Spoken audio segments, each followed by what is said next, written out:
Hello everybody. This is an immersive story. A story written in second person to help you experience a story more deeply.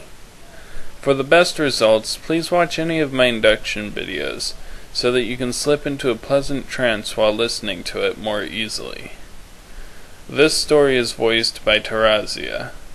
For those of you who have watched my inductions, sleep deeply and follow her words as though they were my own. You can feel yourself waking up from a deep, powerful dream. One of those dreams that feels so real you can't remember if it was a dream or if this is. You close your eyes for a moment, gathering your thoughts and walking yourself through a mental exercise. You feel your thoughts clearing as you take a few deep breaths. With each one you let out, your mind clears a little more. You're letting go of everything from before now. Dream or not, it's unimportant right now. What is important is who you are right now. You know you are Garret. You are a professional gambler at your local tavern. You can feel a smile growing on your face at that.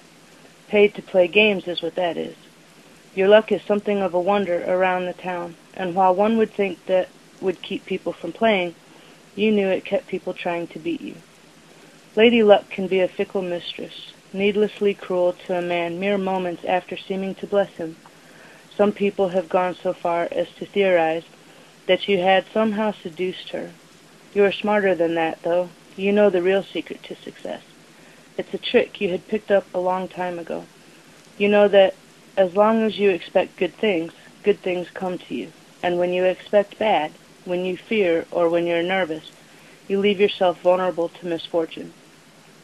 You smile a bit again. You're rambling to yourself at this point. You slide out of your bed to get ready to go. It was probably nearly noon by now, but nothing interesting ever happened in the morning anyway. Your room was fairly simple, a bed, an old wardrobe on one wall, and a simple wooden floor.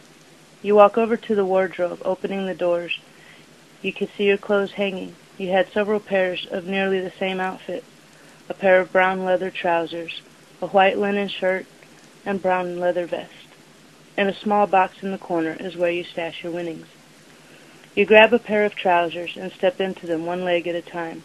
Pulling them up, you buckle them, then grab your shirt, tossing it over your head before you grab the vest and slide it on.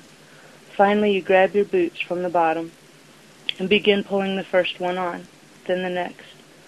While you are leaning over, you open the box and pull a small bag of coins from it. Then close the box again, close the doors, and tie the bag to your side. Turning away from the wardrobe, you take a few steps towards the door and hold the handle and pull it open. Ahead of you is the hallway and 3 doors. To the left is the kitchen, and the right is the den.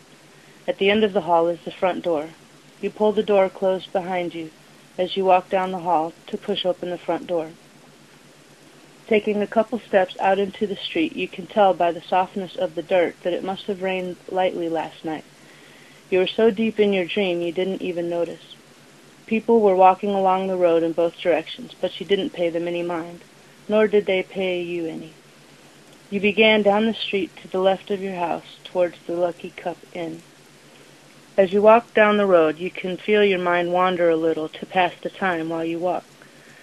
Today was a Saturday, so the tavern would probably be a little more crowded than normal. That usually gave you a better chance at finding someone to play with. It also meant Susie would be working. She was a smart woman, very enjoyable to talk to between your games. Looks hadn't passed her by either. Her long, sightly, curly hair was almost shining black. Her eyes were easy to get lost in as well, if you let yourself. They were a shade of green that was very unusual, but very alluring. She had fairly large breasts as well, not that you'd let her notice you're looking. You shake yourself from your daydream as you reach the door of the inn. It swings freely during its open hours, so you have only to push lightly on it to enter. What you see, though, is not what you were expecting.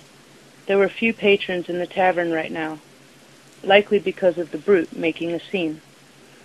"When I say bring me a drink," he finished, yelling at Susie. She looked upset and stood firmly in front of him. "You haven't paid for any of your drinks. We only serve up to 5 drinks before we need you to pay," she said to him. It looked like this argument may have been going on for a while by the strain in her voice. The man looked like he was about ready to get violent, and you knew you had to stop him since none of the other patrons seemed keen on the idea. "You know, I don't like to waste time," you say, as you walked up to the man. He turned sharply on you, his eyes narrow and every part of his face trying to tell you that he wasn't someone to mess with. You press on. "Now I'm going to challenge you to a game, and like a fool you will accept, lose, and have to leave the bar. Why don't we skip all that, and you pay your tab and leave?" If anything could have gotten him angrier, that would have been it. You judged right that he would not take a swing yet. His own pride prevented him from being able to. "And what makes you think I'd lose to you?" he said, as boldly as he could. He cleared your height by a head, and was more muscular to boot. You knew you had to play your cards right to keep him from deciding it would be easier to simply attack you than play along. Luckily, you always play your cards right. "Well, if you don't think I can beat you in a drinking game, you're welcome to try it," you reply to him, keeping your cool. The way you worded the challenge, you knew he would have no way to back down without admitting that you would beat him, and in his state, he was not likely to admit something like that easily. The man continued to glare at you, but after a few tense moments he spoke. "There ain't no way you can outdrink me. Why don't you go sit in a corner somewhere, boy?" he said in return. You only really had one option left to convince him to play your game. Unfastening the bag of coins on your hip, you hold it up to him. "This bag of copper says I can.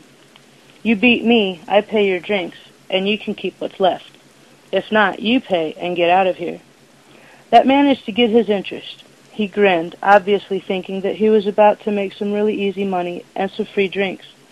He nodded towards a small table and sat in one of the chairs.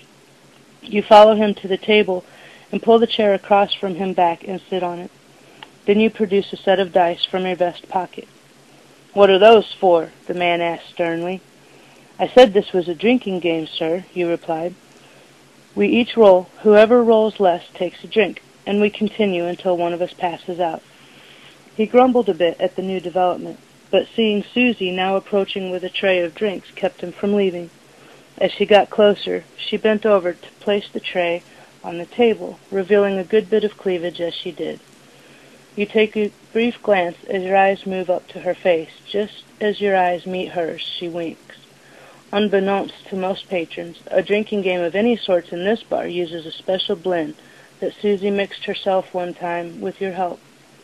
Hangovers were no problem with this drink, but the downside is that it is much more potent than most drinks as well.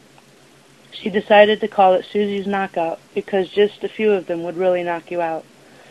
Taking your die, you wait for your opponent to do the same. At the same time, the two of you roll your die, yours landing on a 6 and his a 5. He didn't seem to mind at all as he took his first drink. It was a free drink after all. You pick up your die and roll again. You got a 2, but he got a 1. Again, he tossed the drink down. You tried your best not to grin as he began to sway. Drinking so quickly only made it hit him harder. You two roll a third time, and you got a 4, and he got a 1. This time he seemed to be getting irritated. "You're using cheated dice," he declared in a half slur. "I assure you, sir, that I do not play with loaded dice," he said calmly. Then quickly follow, "If you don't believe me, we can trade dice." The man narrowed his eyes and picked up your die. Had he any knowledge of dice, he would have known that a loaded dice tends towards a certain number, rather than simply winning each time. As the two of you rolled again, you smile as your new die lands on a 6 to his 3. The man takes a huff and downs his drink. "You didn't take the drink from your last roll either," you reminded him. He growled again, but took another glass and practically shoved the liquid down his throat. By now he was swaying a bit more, and his eyes were starting to glaze over.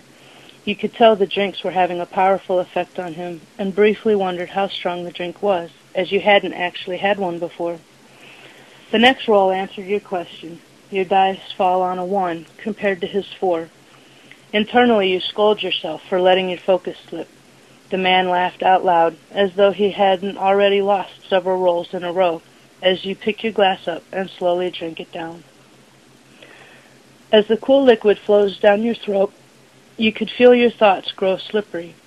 The taste had a hint of raspberry mixed in to help soften the sharp taste of the alcohol. The drink overall was making you feel happy as it went down, but you were always a happy drunk to begin with.